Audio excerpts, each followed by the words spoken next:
pasando con el pasado, con el documento? Es el documento ¿cómo se llama? Que se llevaron de mi casa en el allanamiento. ¿En serio? Sí, es el mismo documento. Después, ¿Cómo lo recuperaste? y porque del mes se lo dio a mis padres.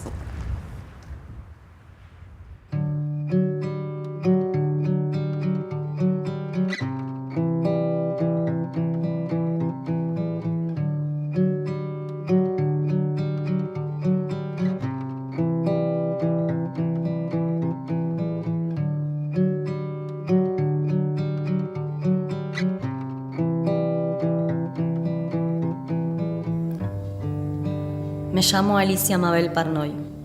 Colaboro con la recopilación de información sobre compañeros secuestrados ilegalmente por las fuerzas militares. El mediodía del 12 de enero de 1977 fui secuestrada de mi casa para ser trasladada a la escuelita.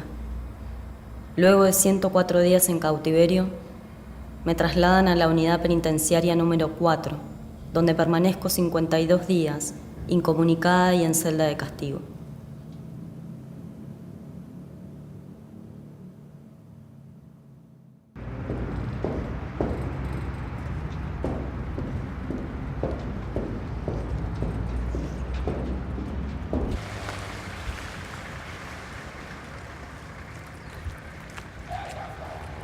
Me apuré para terminar la secundaria, para poder estudiar solamente literatura, ¿no es cierto?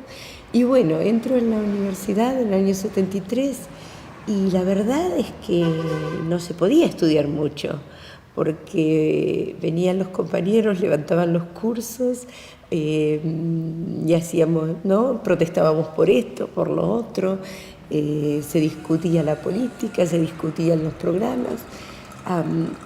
Entonces fue para mí primero una frustración. Entonces me costó un poco de trabajo entender lo que estaba pasando en el país y entender cuál era mi lugar allí. En realidad yo no empecé a militar más, digamos, a fondo hasta el momento del golpe. Yo era delegada de curso, ¿viste? Y era delegada de curso porque era la mejor estudiante, entonces podía, digamos, confrontar al profesor, podía plantear ciertas cosas y no estaba en un grupo, en una organización política en ese momento. Pero en el momento del golpe mi nena tenía unos meses y yo sentí que había que entregarse a esto para evitar que nuestros chicos crecieran en una dictadura. ¿Cómo se vivía? Se vivía con miedo. Es decir, primero teníamos a Remustetu. Es decir, estamos en el 75, decide Remustetu cerrarnos las carreras. Entonces salimos a buscar firmas. Ahí donde se producen los primeros asesinatos, ahí en la universidad, ¿verdad? Entonces, claro, Carlos con miedo de que quería que no saliera a la calle. O sea, siempre se daban esas tensiones. Mi familia tampoco, es decir, yo siempre peleando por hacer ciertas cosas que siento eso, recuerdo eso. Como estudia cualquiera, pero bueno, las reuniones, la militancia, ¿qué hacemos para enfrentar esto que viene y que ni esperábamos, ¿no? La fuerza de ese golpe del 76, es decir, más o menos veíamos que se venía muy, muy duro, pero nunca esperamos hasta ese nivel. Yo siempre me subo al último vagón, ¿viste? Al furgón de cola. En el momento anterior, cuando todo era bárbaro, yo estaba medio de costado, mirando, observando, empezando a participar a un nivel estudiantil. Y bueno, cuando empezaron a dar cachetazos, no sé por qué, ahí decidí, ¿no? Sí sé por qué. Veía que era necesario comprometerse con un proyecto.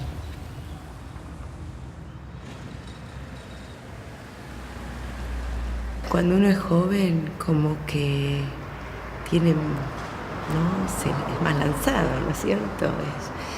Pero sí sobre todo con la nena.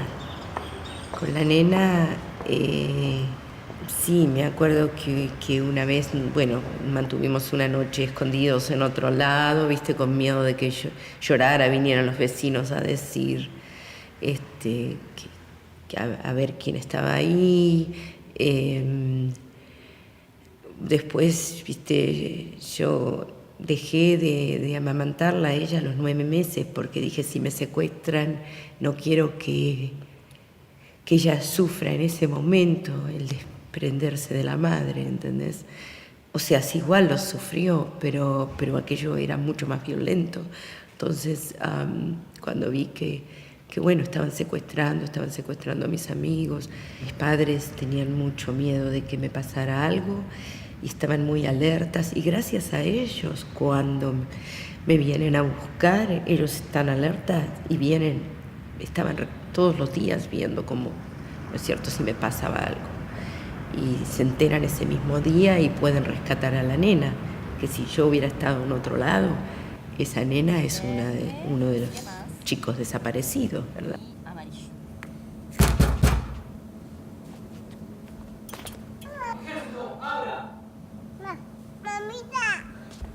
Uno se mete en su ritmo de vida y está alerta, viste, que sí, dormir con los zapatos puestos, dormir vestido, depende en qué situaciones. Sabes que estás viviendo en un estado de sitio, estás viviendo en un momento que están matando a tus amigos, que estás buscando formas de resistir, formas de propagandizar, de decir las cosas que los medios no difunden. También tenés las cosas cotidianas, ¿no es cierto? Y bueno, esos golpes en la puerta interrumpieron esa vida cotidiana que estábamos llevando. Vinieron los militares a detenernos cuando estábamos aquí hace muchos años. Por eso te pregunto, porque queremos filmar el pasillo donde yo traté de escapar. ¿Abro?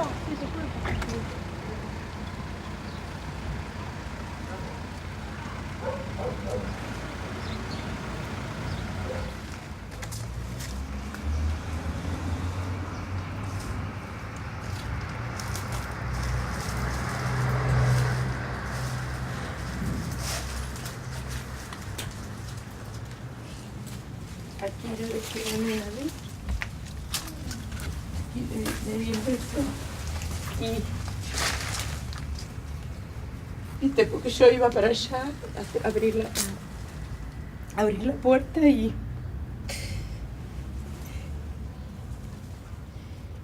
bueno, cuando dijeron abra ejército, entonces me di vuelta para salir corriendo. Y mi nena no me había dado cuenta que me seguía, entonces pensé un minuto, digo, me la llevo conmigo, pero si la llevaba, viste, cómo iba a saltar y capaz que la mataban o algo. Y entré a la casa y salté por atrás y ahí escuché un tiro y la nena se puso a llorar y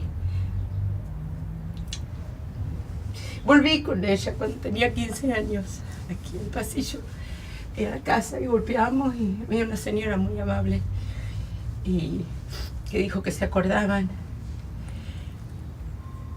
que la gente se acordaba y que ella sabía lo que había pasado. La tortura más grande para una madre es justamente todo lo que se refiere al sufrimiento o al posible sufrimiento de su hijo, ¿no? Y la separación con ella, no saber qué habían hecho con ella, eso era lo que más sentía, ¿no? De alguna manera sabía que me iban a matar, estaba segura de que me iban a matar en cualquier momento, pero realmente lo que más me angustiaba era no saber qué había pasado con mi hija. Y esto me acompañó muchos años porque parte de mi testimonio, concentrándose en la escuelita y no tanto en la cárcel, ¿no? Paso 2 años y medio en la cárcel, es justamente porque allí se prolonga esa separación con mi hija, donde no la puedo tocar, tenemos un vidrio por medio, ¿verdad? Se da todo eso. Entonces, y en ella deja cicatrices tremendas, es decir, yo cuando estábamos viendo el lugar de la detención en ese momento, yo pienso, bueno, este es el lugar donde todo el trauma de ella comienza, ¿no? Ella está como todo chico que sufre a esa edad, es muy difícil recuperarse. Ella otra vez ha hecho una vida ejemplar realmente, pero el dolor, ese dolor no, ese sufrimiento no es fácil, no se supera. Ellos le llamaban la opción, ¿no es cierto? Era opción quedarte en cana o salir o ser expulsado del país. Y entonces no hay mucha opción allí. La verdad es que el exilio lo sentís con el tiempo. En un primer momento es recuperar a mi hija, tocarla, tenerla conmigo. Tenía ella 4 años. Y bueno, estar en libertad, digamos. Entonces después con el tiempo te das cuenta, bueno, en la libertad, pero en un lugar, por suerte yo hablaba inglés, así que inmediatamente, descendí del avión y ya empecé a la denuncia, entonces empecé a sentirme bien. La respuesta fue muy interesante allí en el 80 en cuanto a nuestro testimonio personal, es decir, para demostrar directamente la intervención de Estados Unidos es necesario un trabajo un poco más profundo de educación, de formación de la gente. Les cuesta asumir esa responsabilidad. En general lo que tienden a decir es, bueno, ¿cómo te sentís ahora que estás aquí donde podés hacer todo, en este país libre? Y bueno, hay que empezar a mostrarles que en realidad no hay tanta libertad como ellos creen allí, que hay bastante represión, ¿no es cierto?, que hay, ¿no es cierto?, que hay tortura en el país y que además ellos están causando un daño a otros países con su intervención. Pero así todo, hay mucha gente solidaria, es cuestión de encontrarla. Yo cuando era chica, cuando era joven, cuando terminé la secundaria, mis padres me iban a pagar un viaje y yo dije, bueno, a cualquier lado menos a los Estados Unidos, ¿verdad? Era el último país en la Tierra donde pensaba yo que iba ni siquiera a viajar como turista. Pero ese fue el país, porque la dictadura no nos dejaba ir a cualquier lado. La presión de Estados Unidos fue muy fuerte y respondieron a esa presión y permitieron que algunos de nosotros salieran.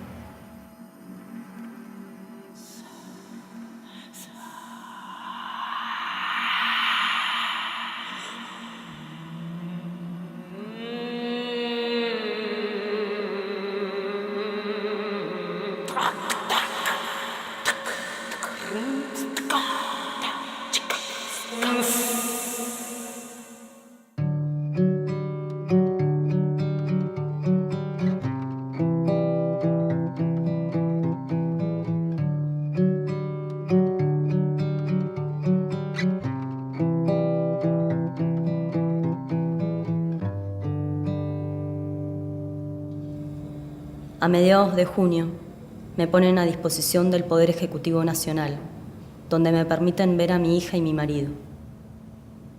Durante 6 meses permanezco en la cárcel de Villa Floresta, para luego ser trasladada a la cárcel de Villa Devoto, donde me ponen en libertad para hacer uso de la opción para salir del país, el 23 de diciembre de 1977, para viajar a Estados Unidos junto a mi hija.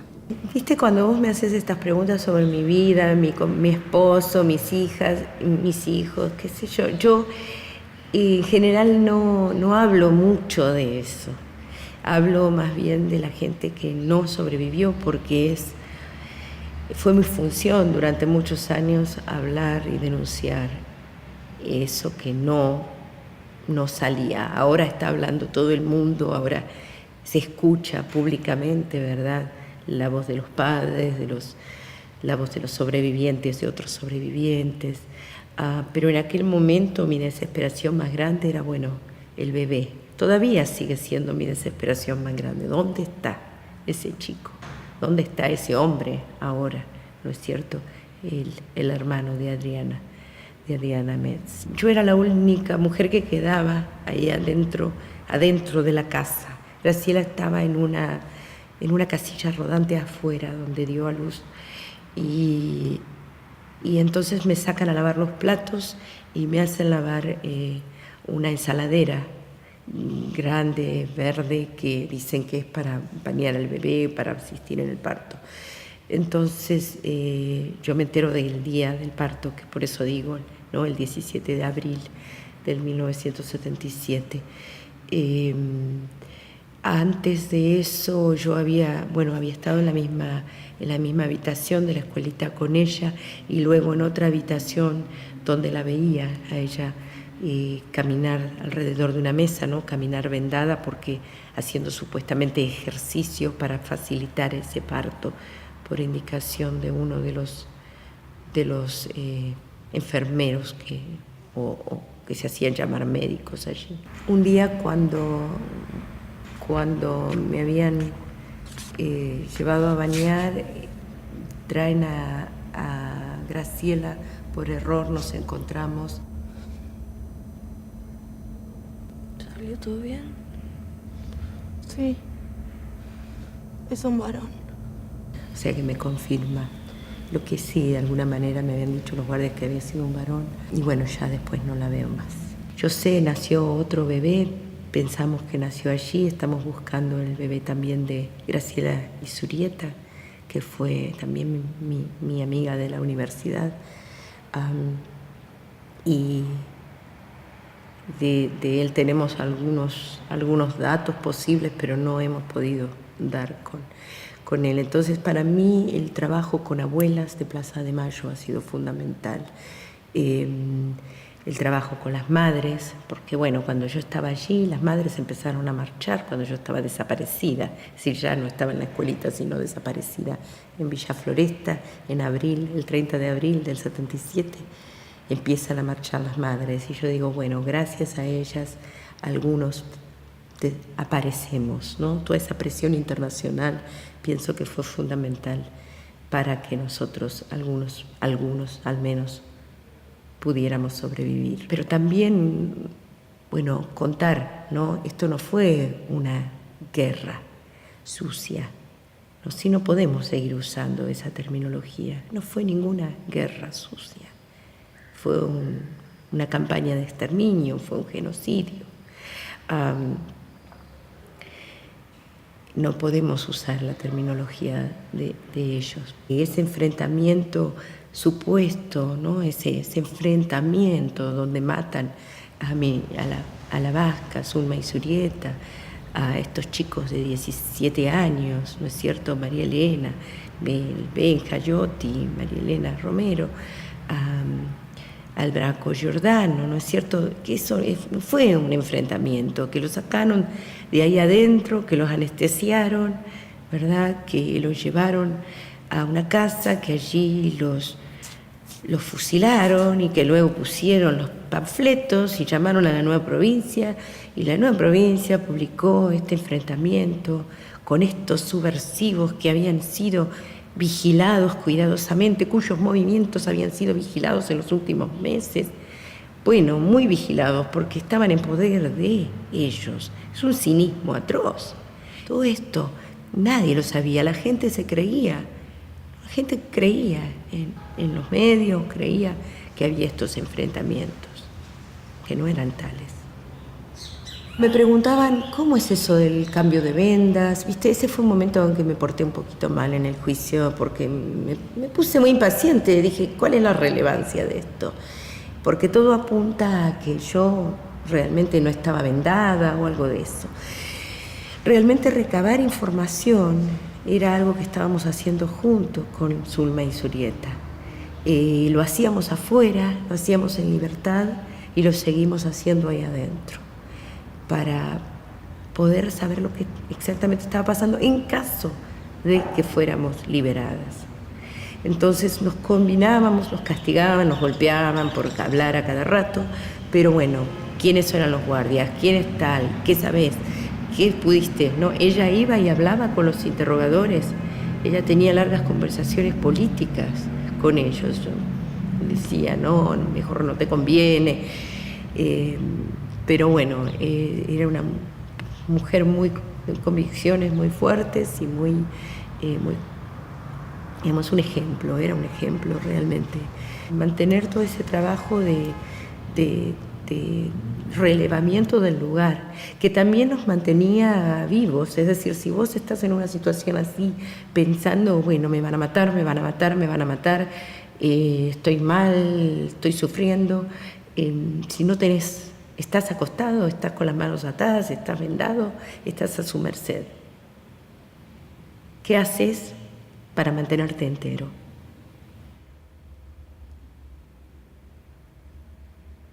Entonces, era una misión, ¿verdad? Era algo que era militante, que era ver qué pasaba, quién sacaban, quién estaba, cómo se movía ese lugar, y luego, durante mucho tiempo, tratar de recordar, posteriormente anotar para no olvidar, porque la memoria tiene sus jueguitos, ¿verdad? Y luego, bueno, difundir y llegar hasta hoy, ¿no?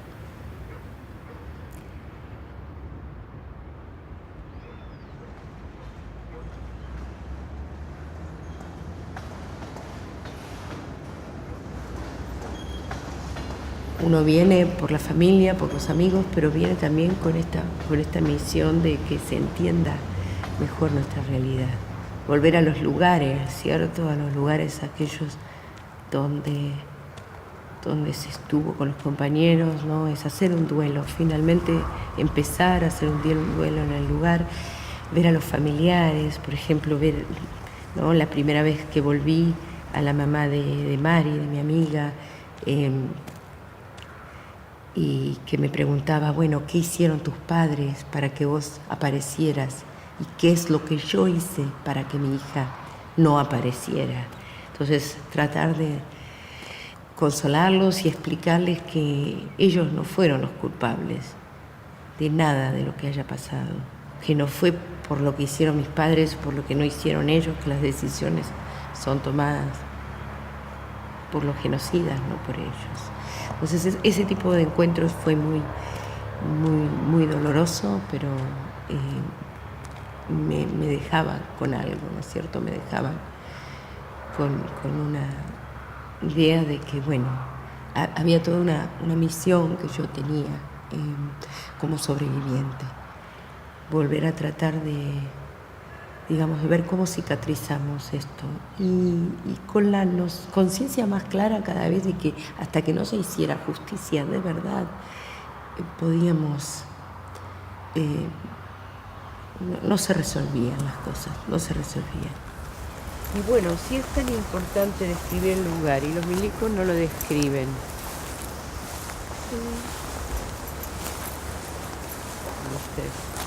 No lo van a describir.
haciendo saber tal decisión judicial al señor gobernador de la provincia de Buenos Aires, a fin que tenga bien adoptar las medidas contempladas en la ley 9578 a través del Ministerio de Justicia y Seguridad. 34. Extraer testimonio de las constancias documentales respecto de las publicaciones que daba cuenta el diario La Nueva Provincia de esta ciudad y remitirlas, silencio por favor, La Nueva Provincia de esta ciudad y remitirla al juzgado federal que por turno corresponda a fin que se investigue la posible comisión de delitos de acción pública por parte de los directivos de dicho órgano de defensa en la oportunidad de brindar información respecto de supuestos enfrentamientos militares con presuntos elementos conocidos. Sí. Silencio.